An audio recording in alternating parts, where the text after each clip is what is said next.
So you've probably heard that Hollywood's box office is struggling, but what if the real problem has nothing to do with the movies themselves? Well, some stunning new polling data reveals this massive cultural shift that connects how we feel about AI to a political revolution that's brewing, kind of under the surface, among younger generations. Let's unpack what this all means for the future of entertainment and, believe it or not, maybe even our government. Okay, so here's our roadmap. First, we're going to look at who's actually still going to the movies. Then we'll get into this really weird paradox about how people think about AI and entertainment. That's going to lead us to the most shocking part, the rise of what the source calls Skynet voters. From there, we'll explore the totally new values driving this generation, and finally, try to figure out what it all means for the future. All right, let's kick things off with the silver screen.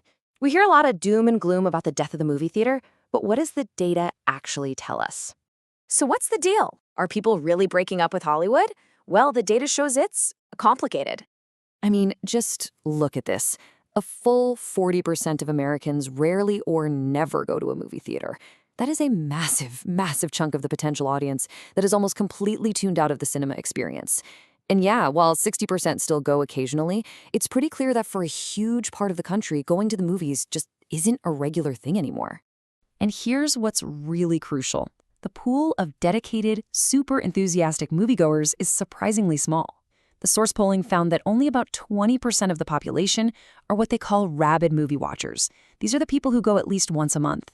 Think about it, they're the engine. They get their friends excited about a new movie. When that core group is only a fifth of the country, that's a huge long-term problem for the industry. And you know, things get even more interesting when you slice it by politics. The data shows that Democrats are a whole 10 points more likely than Republicans to be at least occasional moviegoers. Now, this could be because of age, since the Republican Party tends to be a bit older, but still, it's a split worth noting. Okay, now we're going to pivot. Let's bring artificial intelligence into the mix. And trust me, this is where things get really, really weird. So when you ask movie watchers if an AI could actually make better movies than humans can, the answers are pretty resounding nope. A solid 57% are skeptical. It shows people still have a lot of faith in human creativity when it comes to art.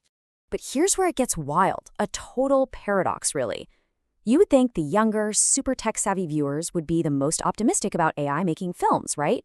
Wrong. It's actually the opposite. Only 29% of them think AI can top Hollywood, while 44% of millennials do. This hints at something much deeper going on. They trust humans with their entertainment. Just keep that in mind. Okay, take a deep breath, because everything we just talked about, all that skepticism about AI making movies, it doesn't just go away when we change the subject. It gets flipped completely, totally on its head. So if people don't trust an AI with a movie script, they definitely wouldn't trust it to, say, run the country, right? Well, the answer is genuinely shocking. Brace yourself for this one. A stunning 55% of conservatives under the age of 40 say they would support giving an advanced AI control over our legislative process. Just let that sink in for a second.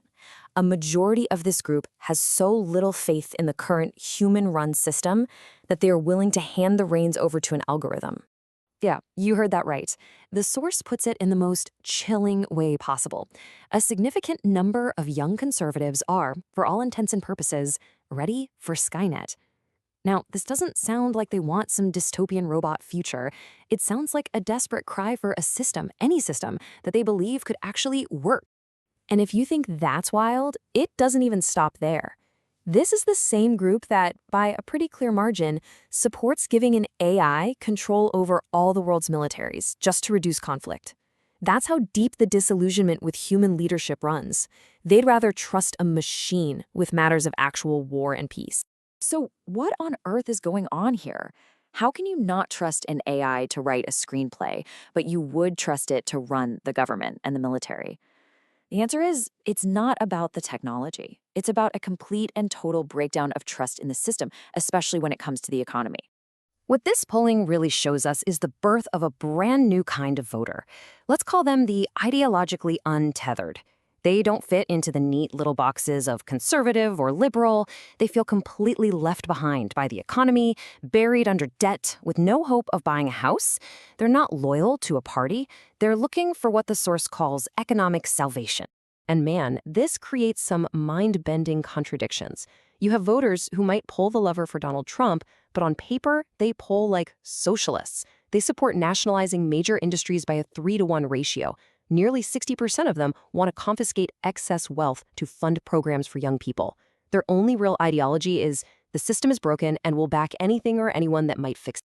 And this table here, it just lays it all out perfectly. These old school values like conservatism or economic liberty, for this new generation, they're being replaced. By what? By fairness, by justice, and above all, by economic salvation. When the human-led system has failed you that badly, hey, maybe an impartial machine doesn't sound so bad after all. So where do we go from here? This isn't just some weird one-off poll. The source actually connects all these dots to a much bigger, more powerful theory about historical cycles. It's this idea called the fourth turning. And the theory basically says that about every 80 years, give or take, society hits a massive crisis point. The old way of doing things collapses and something new is born from the ashes. And all this data, the cynicism, the radical openness to change, it kind of suggests we're right in the middle of one of those moments. Right now. And don't think this is some far-off, futuristic idea. Just look at this timeline. Right now, boomers dominate Congress. But in just about a decade, the power is set to flip to the exact same generations we've been talking about, the ones open to AI governance, holding these new values. Change isn't just coming, it's right around the corner. And that brings us full circle, right back to Hollywood. The industry is struggling to connect with an audience whose entire value system is being rewritten from the ground up. As the principles of the past fade away and a new generation desperate for fairness, justice, and salvation takes over, the ultimate question is, what kind of heroes and what kind of stories will they be willing to pay to see?